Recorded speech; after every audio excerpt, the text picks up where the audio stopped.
Welcome to Make Pods Great Again. I'm your host, John, back with my girl, Nikki. Nikki, how are you? I'm good. I'm so very excited. I feel like we've been trying to make this episode work for a really long time, but the time change has always been so hard to coordinate. I know. So we It's got been a James. bugger. Yeah, I James Newbury know. with us. James, how are you? Good guys, thanks for having me. It's been a while in the making, but happy to be here. I'm so excited to talk to you. And I feel like we are capitalizing on this moment of you being stuck in this hotel room. I was saying, we trapped you. We were like, we know you're not going anywhere. Can we please find a time to chat? Because you have so much going on in your life right now. And I am made of questions. Seriously. Cool. Well, I'm happy to answer any questions you guys have. Yeah, it's actually been quite a wild ride the last few months, and now it's actually a really good time for me to be in ISO because it feels like it's almost like a transition back from outer space where I've been for the last couple of months, and then reintegrating back into regular work and training life is having 2 weeks here in ISO just to sort a few things out before I get back into Yeah, the yeah. the grind. That makes a lot of sense. I mean, probably by the time we air this, you'll be out of your isolation. So let our listeners know, just give a little background on why you're stuck in this hotel room and why maybe they've seen you doing lots of burpees and L-sits wearing a big helmet. Yeah, I'm just trying to spice things up here in the hotel room. I'm not in ISO with anybody else. The people in the rooms next door to me, they all have a partner. Because every time I go into the hallway, just very briefly to pick up my food, they've always got double bags everywhere. So I think I'm one of the only ones here just by themselves. So basically, I've been in ISO now for 12 days. I've got 3 more days to go. We'll actually get out on Friday night, well, Saturday morning at 12:01 a.m. And I'm in ISO because I went over to Europe. I got an exemption to travel to Europe to do bobsled for a couple of months, which was really cool and super exciting. So I've been over in Europe, in Germany, sliding bobsled and competing bobsled with the Australian team. And coming home, it's a regulation that we go into 14 days of lockdown or quarantine before we're allowed out, just to make sure we don't have COVID. And I think I've had the most COVID tests out of anyone here in Australia over the last 2 months. We've Nice. literally had like probably, I don't know, probably over 10 sticks up my nose trying to figure out Oh. whether I got COVID. And I haven't had COVID. Like it's not like it's not a thing for me. Was it really Well, all the way up, like touching your brain Yeah, tests? yeah. Oh, Well, I can't. it goes all the way back and then into your throat from your nose. well, you Yeah. you know the Chinese are now doing it the other direction. So, which also, by the way, can touch the back of your throat, I guess, if you go deep enough. But still, I was literally about to say that it makes my butt tingle, like when I yeah, think about it, but that gives a whole new connotation now. yeah. They say that's the most Yeah, accurate test is swabs on the backside. up the butt. Yeah, Yeah, right. Hmm. Well, I haven't had that, but oh, you'd have to if it buy me. happens, it You'd have happens. to. You'd have to buy me a glass of wine first or something. I don't know. I'm not down for that. I Uh, can't. I have also taken a ton of COVID tests just in the last year.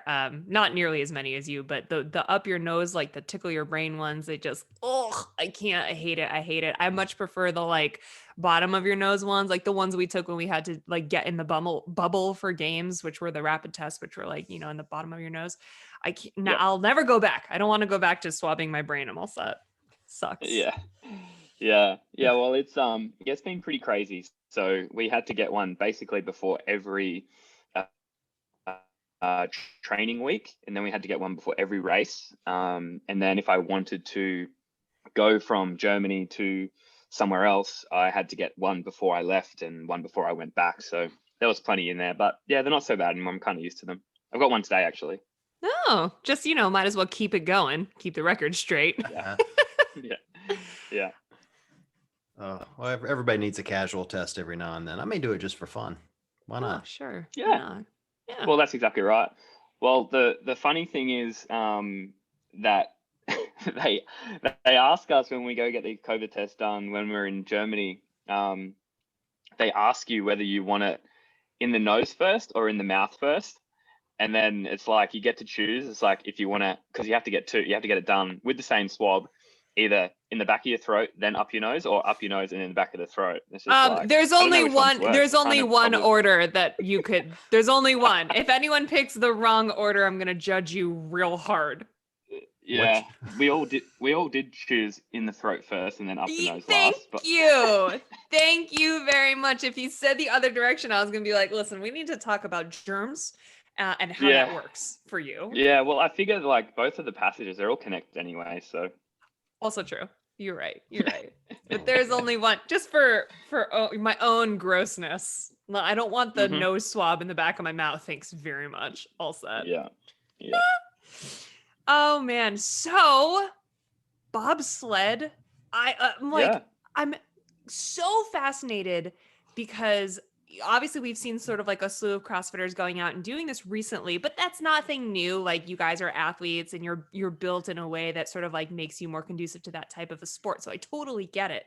But I'm just so fascinated in general by the whole trend. Ever since we had Kelsey Keel on the show and we started sort of talking about this, I've learned so much and I am blown away at the number one athleticism necessary, just like CrossFit, but number two, like the risk kind of like, I don't know how else to say it. It's like a high energy, like totally thrill seeking sport, more so than I ever really realized before I sat down. So just tell us about your experience, man. What the hell was it like? Oh, it was the best. It was like exactly what you want in an adrenaline sport.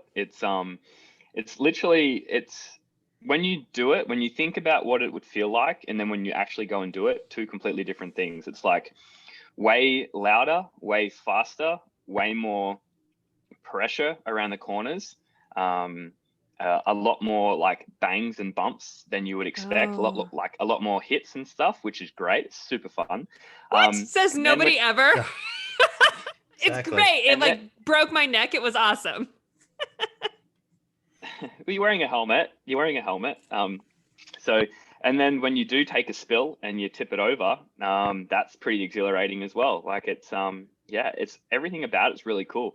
When I first saw this on, obviously Cool Runnings, but when I saw it on YouTube, I was just like, oh, this is pretty cool. Like these guys are just sprinting this thing off the line and jumping in and, driving this bob down the hill really fast. And then I saw how fast they were going. They're doing like at Whistler, they're going up to over 150 Ks an hour, which is like 95 miles an hour or something like that, 90 miles an hour.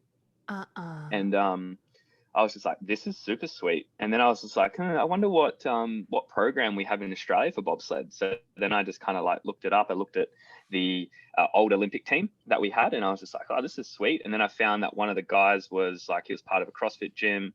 And so I messaged him and I was just like, hey man, what's the deal with bobsled? Is it like a thing here in Australia, or like what's the go? And he was just like, oh man, you're gonna love it, you'll love it. He's like, let me put you in contact with the guys at Bobsled Australia. I was like, yeah, sweet. So I messaged them and I just said, hey, pretty interested in seeing what's required for this. And then they sent me like what's required, like the tests, like power clean 1RM, back squat triple, fast 30 meters, broad jump, things like that. And I was like, I love all those tests. And I was just like, that's cool. Have you guys got any trials coming up? And they're like, yeah, we actually do have a trial in a couple of months. So I said, yeah, put me down. And went and did the trials in, I think, September, October. And then next thing I knew, I was in Europe in November. Wow. And then I was just racing bobsled. Yeah. What were the requirements like in comparison to what your capabilities were already looking like? Yeah. So like all the tests, they give you like a rank of, below the line, in like a satisfactory category or like elite category. And all my tests were in the elite category. They were like quite competitive. They were looking for like power cleans over 120 or like 120 or above. So that was quite easy. They were looking for heavy back squats, like back squats. I think they've just recently put them up to 180 plus, which is good too. And then they were looking at like trying to get 30-meter sprint, which is, I don't know what that is in yards for you guys, but 30-meter sprint was under 3 I think at the time it was under 4, but now I think they've just dropped it down to under 3.9. So yeah, I was running 3.9 for my 30s. And hopefully by the time we get around to the next qualifying season, we can be a little bit faster, stronger, a little bit heavier as well, which will help the sled. So the heavier you are too, the faster you'll go down the hill. So in terms of like the tests and stuff, the tests were great. And then once you have the tests under your belt, and then you start pushing a sled. So you can also push a land sled for practice, but pushing the sled is a whole different beast. So learning how to get the most power out of your push, getting up to top speed and maximal velocity as fast as you can, so you can get basically a good snowballing time down the track is ideal. So it was like a whirlwind experience. It was like crash course in learning how to push this thing, literally. And then it was super fun. I had a blast. Like when I left, I was just like, I've really got to get back. Like we've got CrossFit season coming up. I have to get back. So I stayed as long as I could. But if we didn't have the CrossFit season on this time, I'd probably still be in Europe and still be sliding.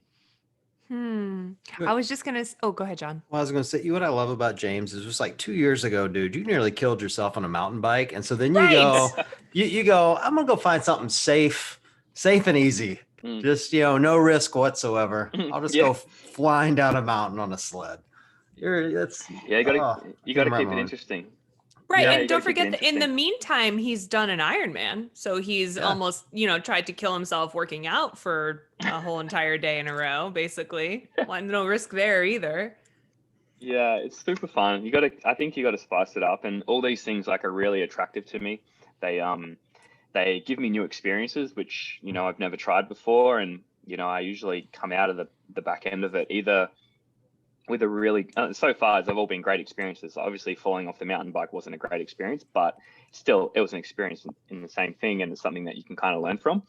But everything in between, it's been a bit of a whirlwind, but it's super fun, and I don't plan on stopping anytime soon. So I'm looking forward to whatever I can conjure up next. What do you think you crave more? Is it the adrenaline of these sports, or is it the learning of the new sports that you like more? Probably the learning of the new sports. I do love the adrenaline, like that is a good part of it. But I think the learning and the experience that I get from doing different things is what fires me up. It's just like when I see something and it's intriguing, I get very curious. And when I get curious, then I just can't take my mind off it. I'm just like, I've got to try this. Like I have to try it and see what the result is, and see how it affects me and how I enjoy it or how I handle it. I think it's just testing myself. I enjoy the curiosity of a different sport, and I also love the tests. And I also love to see how good I could get at something that, like I've always been like that. It's just like, I wonder if I try that, I wonder how good I could get. And if it's something that is also fun for me at the same time, which bobsled, when I looked at it, I was like, I'm going to love this. Everyone's just like, make sure, like, go and try it just once and see if you like it first. And I was just like, I know I'm going to like it. Yeah. And then as soon as I get there, I'm just like, did one run, and I was like, oh man, that's so cool. Got to keep going. Let's go again. I love that you just sought them out too. I love that you just like messaged someone. You're like, hey man, like what's the deal with this? Can I? When you were doing that, was there any sort of thought in your head like, oh, I got to do this now because the CrossFit season is coming up, or like, did you think to yourself, I wonder if one will replace the other, or was it definitely an off-season training time for you? Like, how did you approach that? Well, in the beginning, I had no idea what was required for bobsled. I had no idea what the season was required. I had no idea how long it went for. I didn't know when it was or how it formulated. But I just went into it with an open mind and just a chance to try something new.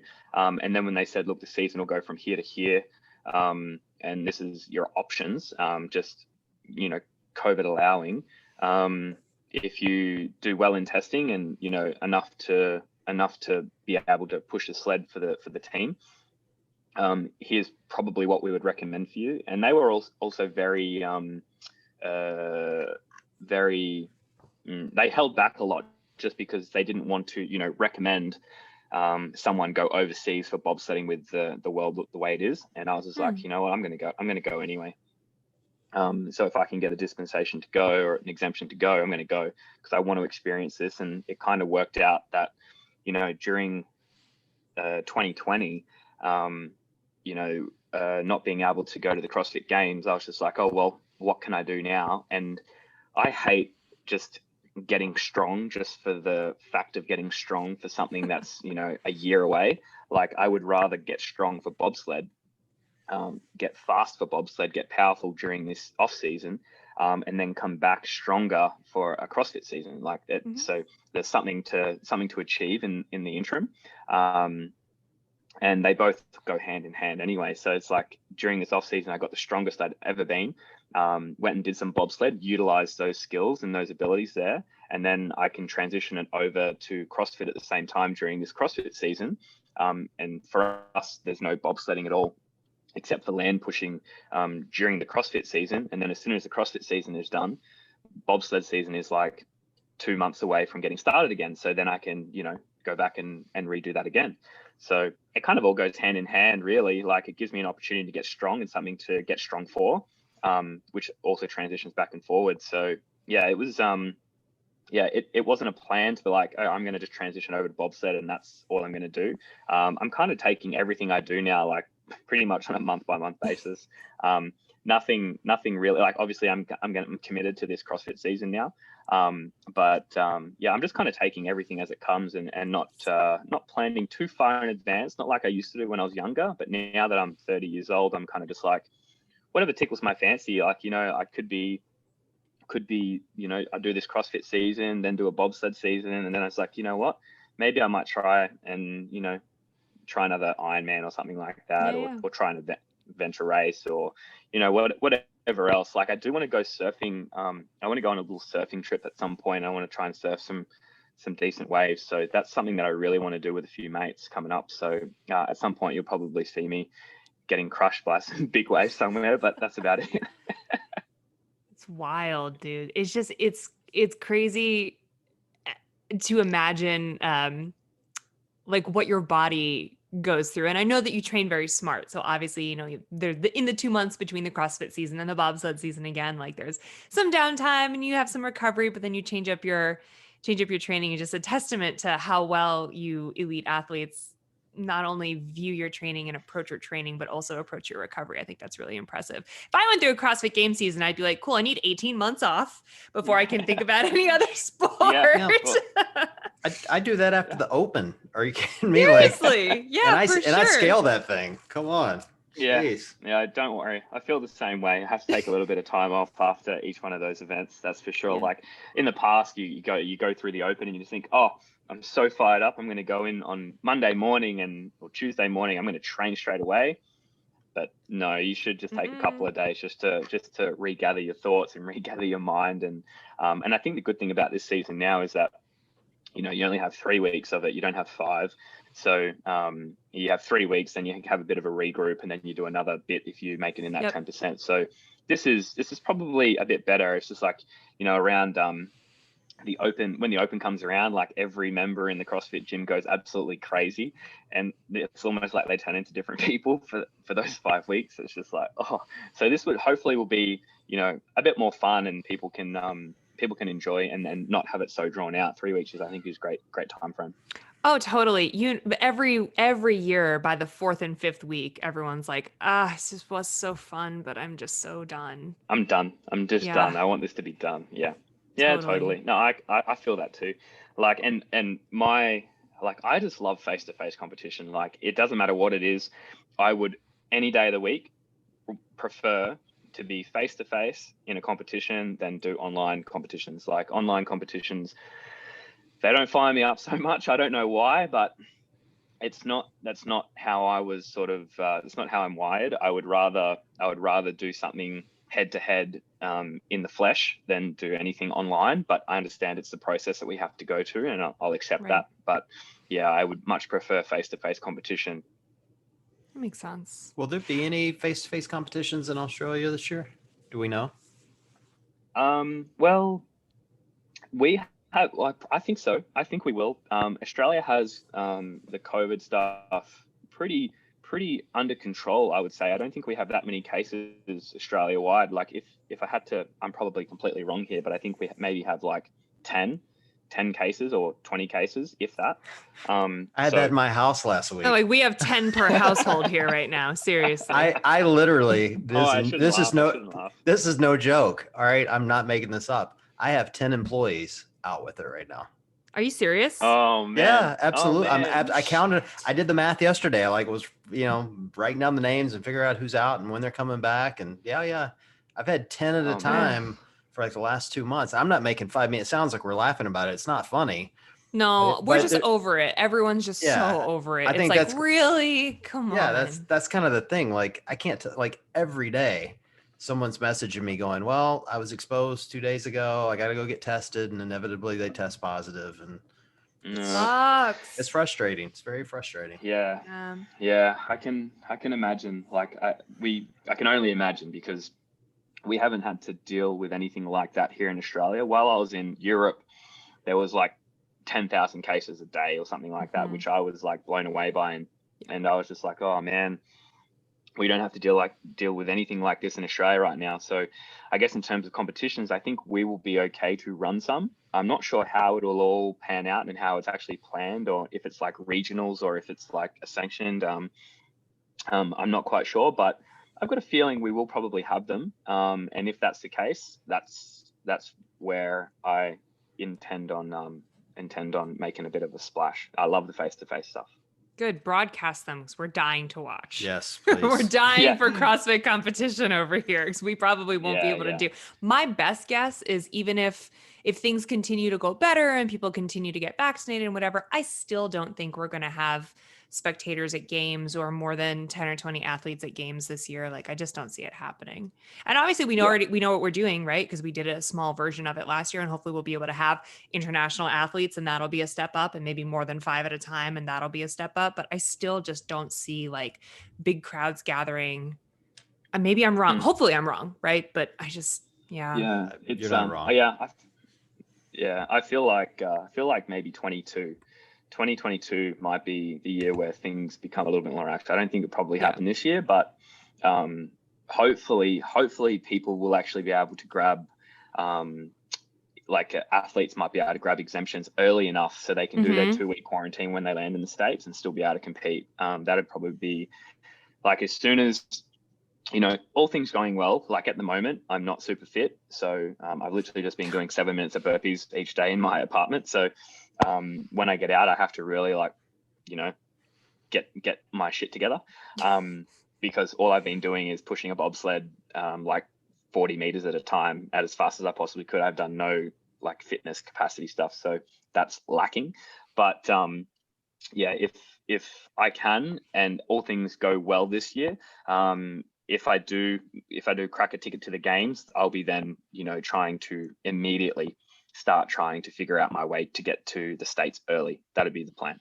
yeah, that Just so I makes don't the get most left out. sense. Exactly. And even if it's like I'm coming 2 months early so that I can, yeah. I'll just stay there and train, acclimate, like figure out the time difference, like all that makes so much sense. Yeah, it'll have to be the way to go. I have one more bobsled question. Can you explain a little bit more the process? Like you went over and trained with a team because they had trials. Does that mean that you tried out for the team, like, and then you make it and they bring you back, or like, how does it work? What's the process? So basically we had the trials here in Australia and they were just tests. So got it. the tests were in Queensland. So I flew up to Queensland. I met a few of the girls and a few of the guys up there to do testing, and every state had testing. And I was the only one, or there's actually one other girl from Adelaide that wanted to do the testing, and I was going to do the testing here at my gym and then just send my results via video. And then I actually got invited by a couple of the guys, said, hey, do you want to come up to Queensland and do the testing up with us? I was like, yeah, hell yeah. I'd rather do it with a group of people than just do it by myself in my gym. Face to face. And also, face to face. And it also gives me something to shoot for because the boys that were there were already part of the team. So I had a bit of I had some stats to base off. And so once that was done, I then got a message from Evan, the pilot, who's been training as pilot for the last 3 years. He said, hey, saw your testing went well. Do you want to come over and push for me in Europe? And I was just like, yes, I'll be there. Yes. So then Evan was just like, yeah, come over. And I was like, cool. So I figured out a time that I could go. We got in and basically just met Evan at the airport. He picked me up. We went out to Winterberg, which is like country town in Germany. and we registered for a European Cup race. We raced there. We did 10 days of training. He just is like, yeah, man, just push the sled, jump in the back, and then hold on. I was like, okay. And then he drove us down, and we just did that for like 10 days, 11 days, and we did 2 races. So we did a race Saturday, a race Sunday, and what they did was they bunched up the European Cup races and did them back to back, one day instead of doing 1 day, 2 weeks, 1 day, just for COVID purposes. So we did that. Then we left there. We went to we had a quick break. I went to Amsterdam. There wasn't another race in between there that we could get to. So I went to Amsterdam for like 18 days, did a bit of training over there, met some CrossFitters over there, hung out, did some training, and then met up with Evan in Altenburg, which was another EC race. And then I also met 2 more of the boys, 2 more brakemen. And then we did some more training. We did those races. Then we went from there we just decided on the spot, we've got 4 guys here. Why don't we do a 4-man bobsled instead of a 2-man bobsled? So it's like, yeah, let's do it. So we literally on the spot found a bobsled somewhere in, like, it was middle of nowhere in Germany. So me and another boy, we drove from where we were like 8 hours to pick up this 4-man bobsled. We then met the other 2 boys down in Innsbruck in Austria. We registered for this 4-man race.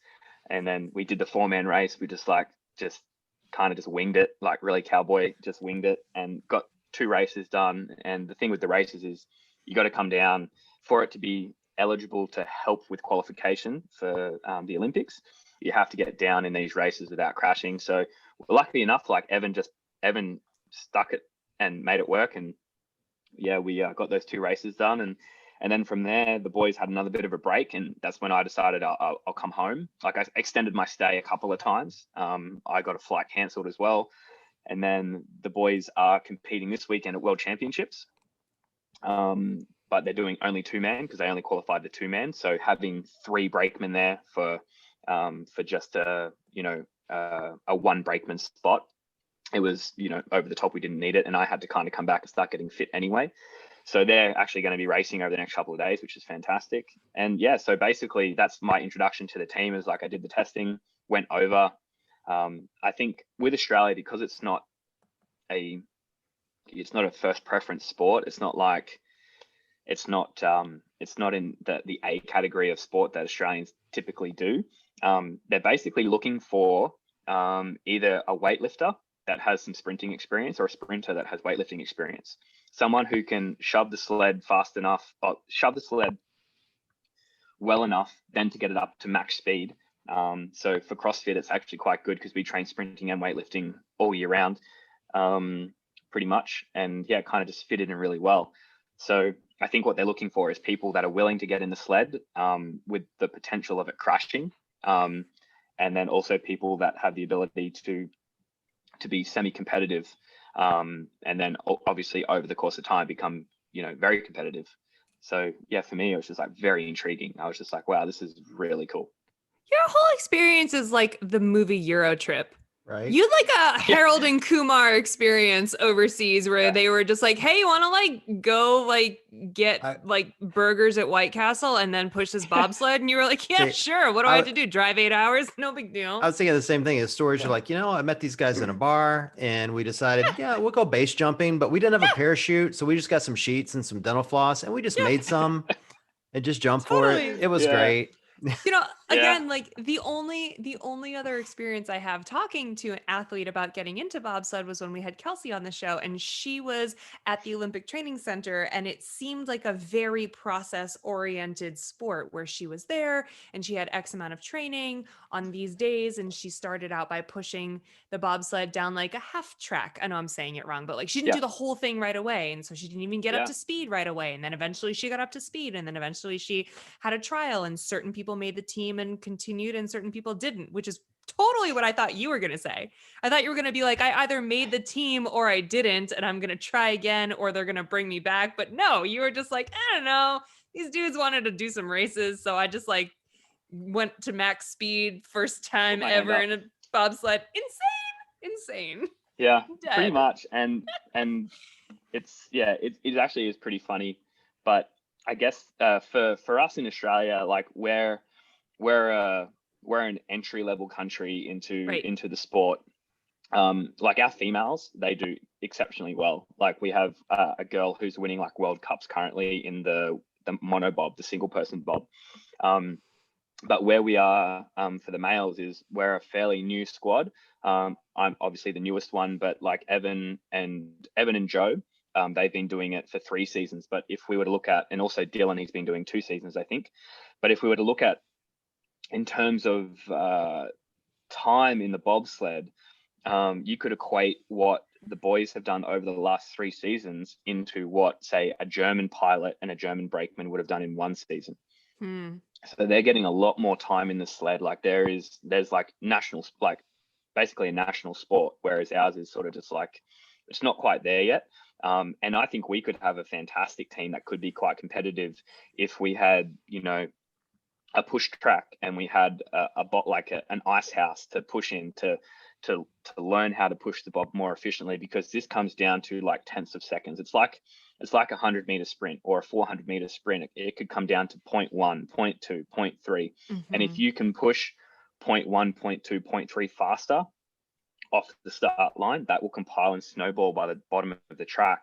And it also comes down to how much experience your pilot has too. You know, and the more experience and the better driving capabilities of the pilot, the better you'll do too. So there's so many factors that come into it, but I see it as a sport that, you know, shed a bit of light on the sport here in Australia, and we could have a fantastic team. Like we have powerful, strong, fast athletes. We have plenty of great drivers across different sports, like Formula One and totally, like MotoGP or like ASBK and things like that. So we do have talented drivers, and we have fast, talented athletes and strong, powerful athletes like rugby players and other sports like this. Right. There's no reason why we could not be competitive. It just needs some light shined on the sport, and then it comes down to, you know, helping the athletes, you know, fund a season. That's one of the biggest things, which is why I think it turns so many people off. Funding a bobsled season is so expensive. Like if you look at it in comparison to just doing a regular CrossFit season, it's like astronomically more expensive. Really? Like, it's crazy. Because of the travel? Like because you got to get somewhere cold where there is tracks and stuff, or?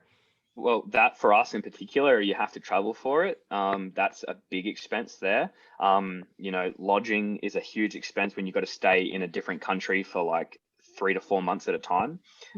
Also, every run that you do, even in training, every run down the ice you do is like roughly 100 Australian dollars. So if you're in a day, you do, you know, 4 or 5 runs, there's like $400 or $500 just for your training that day. Because you have to rent the track kind of?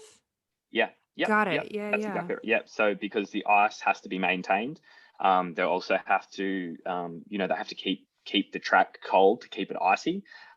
If there's a crash, they have to fix the ice.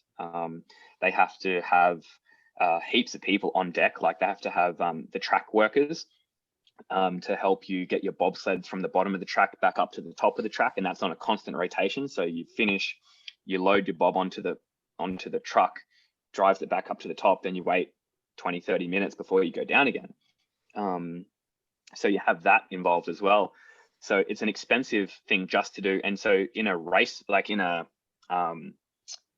training week, you could be doing, you know, 15 to 20 training runs, and there's like $2,000 just in going down the track, not including what you've got to spend on, you got to buy the bobsled. Bobsleds are expensive. You know, some bobs, you know, $30,000 plus. It's an expensive sport. Then you look at the shoes are like $400. The helmets are like $600. You know, it's just an expensive sport. Like all these things put together, and then you think about doing this, if you want to go to, for instance, if you want to do a full season, then you have to multiply this by like 7 races. So you have 7 training weeks, you have training in between, you have the race entry fees. It's just an expensive sport. So for us in Australia, especially when there's not a lot of backing behind bobsled here in Australia, you've got to weigh up the costs that it involves, also the risks that it involves if you crash. You also away, like, especially now, away during COVID, like you could get across there, you could test positive, and then you might have to spend 2 weeks in a hotel in a different country somewhere. There's there's plenty of different reasons why it turns people off. But for me, the positives definitely outweigh the negatives. So it's cool. I really enjoy it, and I was definitely keen. So yeah, it would be cool fun. if you had it sounds like you don't have, it's not like there's like a bobsled organization nearby that already has a track, or that can, I don't know, like help subsidy the cost of training run. Like there's not a lot. It's all on you. It's all on you to be like, I want to pursue this, so I have to invest. That's tough. Yeah, most other sports have a thing, like you can join a tennis club, or you can, go to an ice skating rink and get lessons. I don't know. There's ways to get involved on a small level before you have to just like dive in, but it doesn't sound like you really have that opportunity if you want to do it for real. Yeah, well, that's it. Like we have an association that gives us as much information as they possibly can give us. It's just the same thing as like, if you look at the countries that this is a very, premier sport, obviously they back it a lot because they've got lots of people involved, willing to back it, willing to help support it.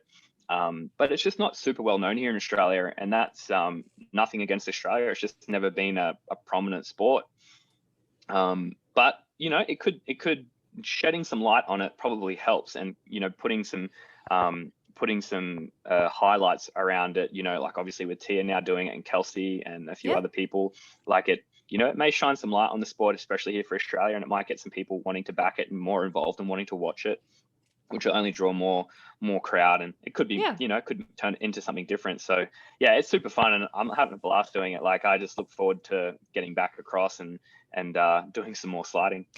So how did you guys do in the races that you ran? Like, did you perform decently well, or? Well, in saying that, we got down all of our races. We didn't crash any races, which was great. So every race so far, we made it down successfully. In a couple of the races, we were around 2 seconds off the pace. What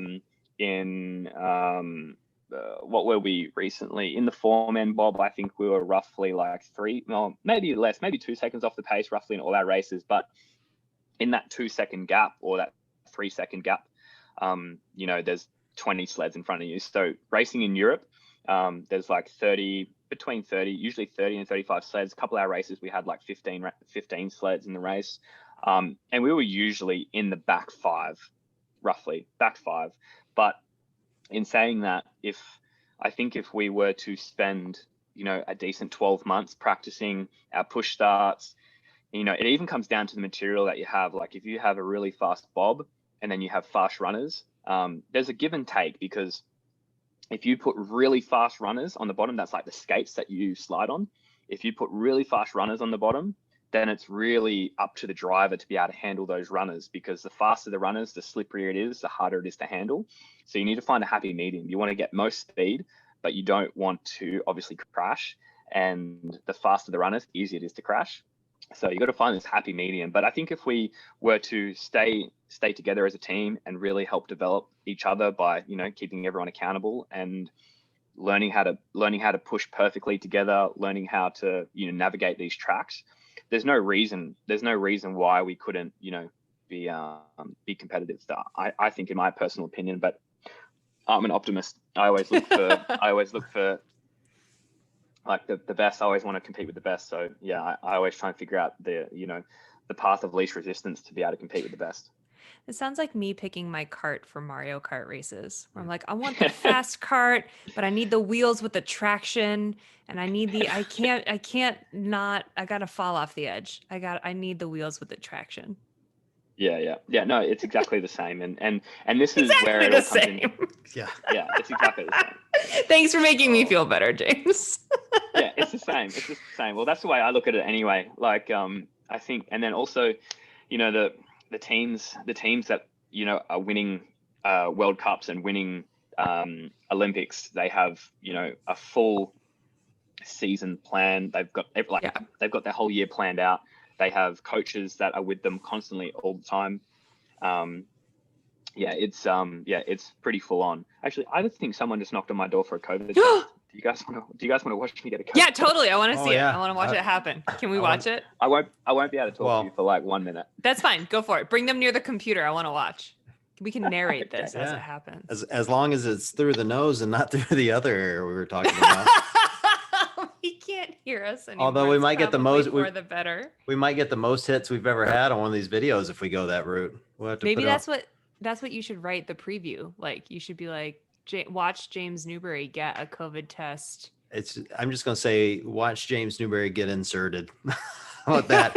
Make it sound as gross as possible. It's gonna have to be like you're gonna have to put the little like R rating. I know. PG-13 plus or whatever. Well, and he's frozen on his end now, so I'm wondering if I hope he hasn't knocked his Wi-Fi off or something. Now we'll never know. I'm sitting here like COVID thinking he got. all these CrossFitters that are doing bobsled now. I'm just imagining what the crowds are going to look like if CrossFitters start following these people. Like, bobsled crowds just full of Rogue T-shirts, drinking protein shakes. It'll be totally bizarre. Everyone's dressing up for the bobsled races like they're about to work out. That's my favorite part of going to a CrossFit event is everyone looks like they're just waiting for someone to like ask them to hop out onto the competition floor. Not a pair of jeans in sight. Oh, it's the best. I love looking in the crowd at the games when it's like literally no one wearing shirts, men or women. There's everywhere, Yeah, it's awesome. It's really great. And for those are listening and not watching this on YouTube, James is currently getting inserted.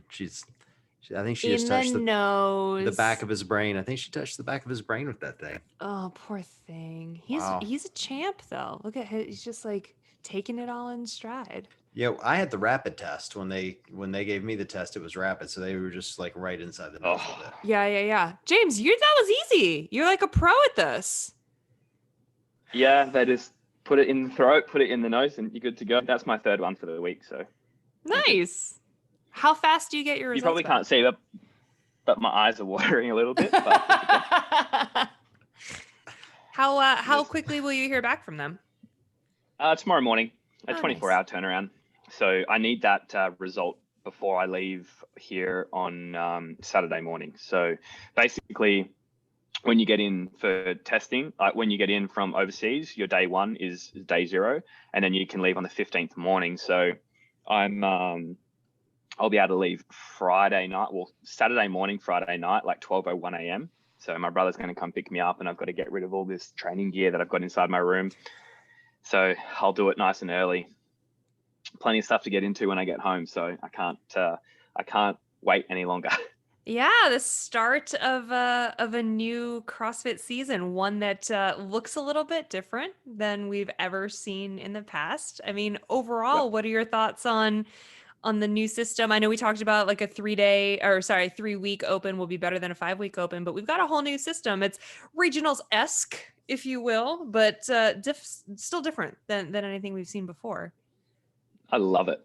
I love change. I like changing stuff up heaps. Like I think it's cool. Like it's something that I think the good thing about it is like, for the people that are competing in CrossFit now, we've had, and especially the people that have been competing for the last decade, we've had to try so many different things, which is great. We get to experience all these different ways of competing that, once they find a formula that they feel really, really works, some people will only get to try one format or 2 formats, but we've had like 4 different formats since the time that I've been competing. And I think it's great. Like I love to see a bit of change, and I'm not opposed to it.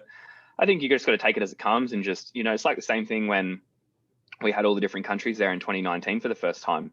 That was a new format, but you either embraced it and, made it work, or you got upset that there were cuts. But at the end of the day, you just have to roll with the punches and figure out,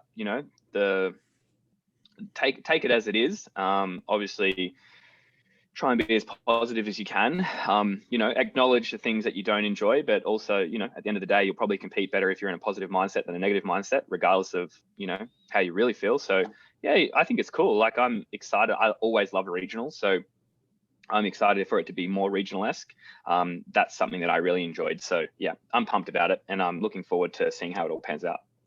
And the last time we saw you at the games was just an incredible performance. I mean, surviving the cuts, getting into the top 5, making it to the last day. I mean, it was really cool to see you out there and performing at your best, I think. Watching you sell out on the assault bike, I will literally never forget. Literally, I'm like, who can do this after 3 days of competition? Look at him go. How much does that experience like firing you up for the future or for this upcoming season? Well, I think in years past, I had been a bit reserved in terms of taking risks because I wanted to perform well, and I almost probably took it too safe, if that makes sense.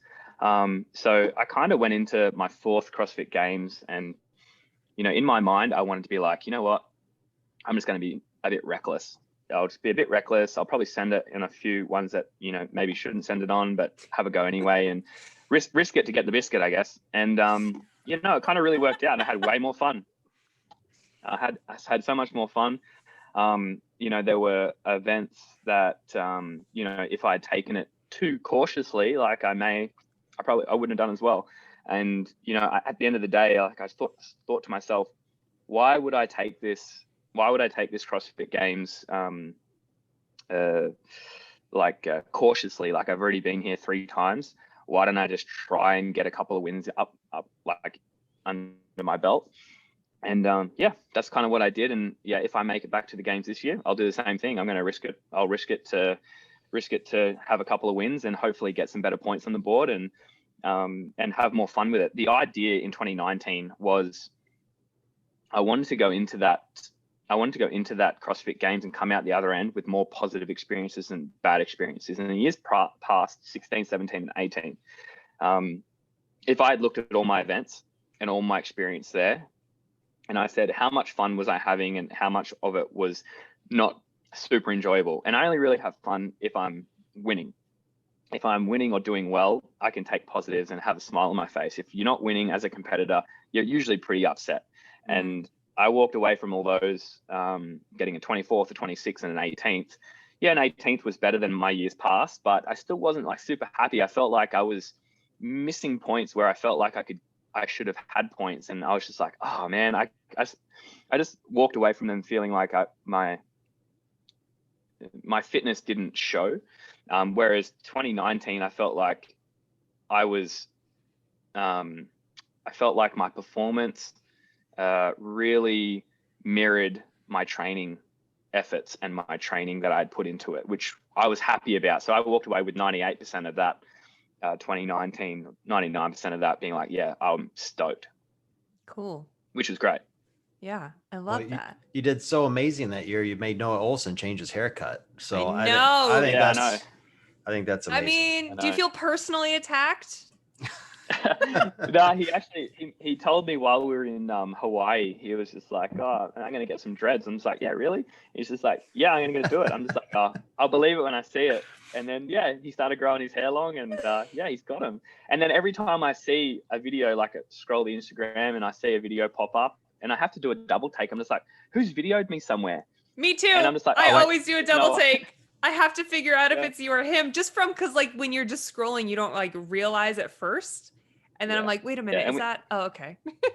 And we have the same complexion as well. Like we're both fairly white, just like almost see-through. So yeah, it's kind of the same. He lives in Florida and you live in Australia. That's extra funny. Yeah. Oh, yeah. Man. But I'm excited.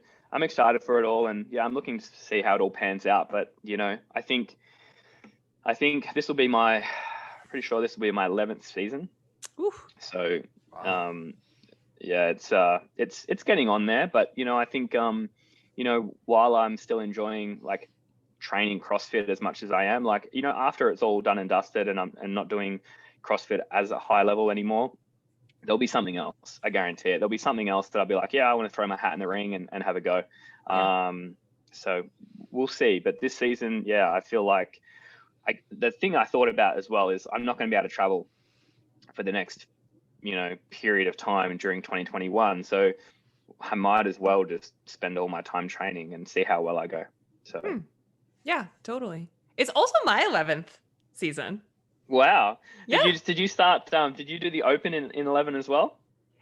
Yes, and wasn't that the open with 7 minutes of burpees? Yeah, the first one. The first one. Yep. Yeah. First workout ever. Yep. Yeah. That was the first one I ever did. Yeah. Look at we're all so was old. Was that 2012? Was that? It was 2012. Was the Oh, 7 you're right. It minutes was of burpees. 2012. Yeah, Yeah, yeah. but 2011 Yeah, did it have a snatch ladder in it? Because I remember distinctly not knowing how to snatch yet, and it was very awkward. That was I also remember 2012. Was it? Yeah, Yeah. those were back-to-back workouts.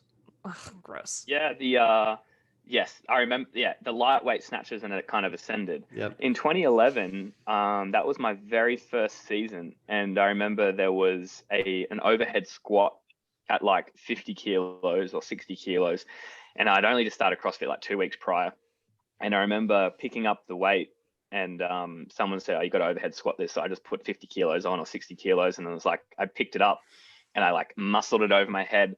And I went down and I just kept dropping it forward. And I was just like, how am I supposed to do this in a workout? I can't even do one rep without the timer on.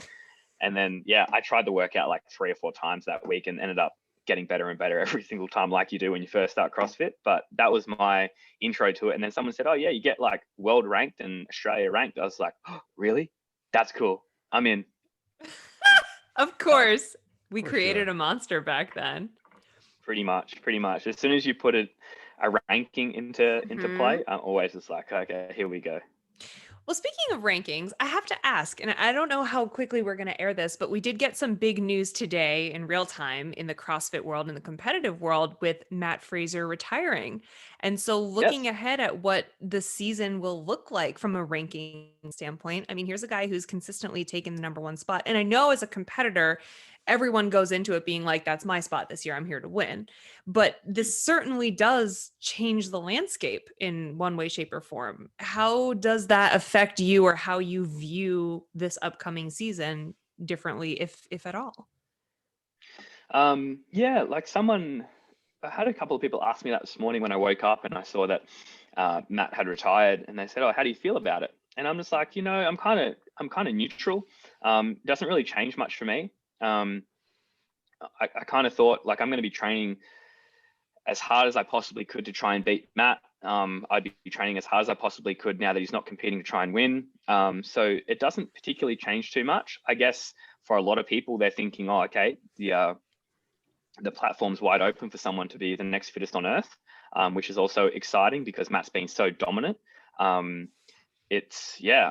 me, nothing much has really changed. I guess it adds an element of, wow, like someone else is going to be crowned fittest on earth at the end of this for the males. And like I want that to be me. So it's it's quite exciting. It's really exciting, and I think it's going to be a really, really cool season coming up. There'll be a lot of excitement, that's for sure. And then it's like beforehand, it was like Rich would just take the crown every year, and then it kind of, you had Ben step in there for a season, and then Matt's been so dominant thereafter. And I feel like in the past years, it's always been like Matt's been here, and then a whole chunk of people have kind of been like down here. And I feel like any one of those, following 2 through 10, and totally. maybe more, have the ability to take top spot. Like I think if you were to put all those next, say, 12 athletes thereafter Matt in a competition, one weekend, you would have a ranking. And then if you were to grab everyone from that competition, put them into a very different competition the following weekend, you would have another different ranking, and so on and so on. Whereas with Matt, if you put him in the mix based on the last 5 years, regardless of the weekend you put him on, he's always sitting at the top regardless, with a gap in between every single one. So it's exciting that, every year from here on could be a different winner. So that's a really cool way of looking at it. Instead of just being, phoning Ben, Matt, it's right, just like, right. Though I'm sure everyone's training to be the next dominant guy or gal for however long, probably 6 years, right? Because whoever wants to do it wants to beat the record next, I'm sure. Of course. Yeah.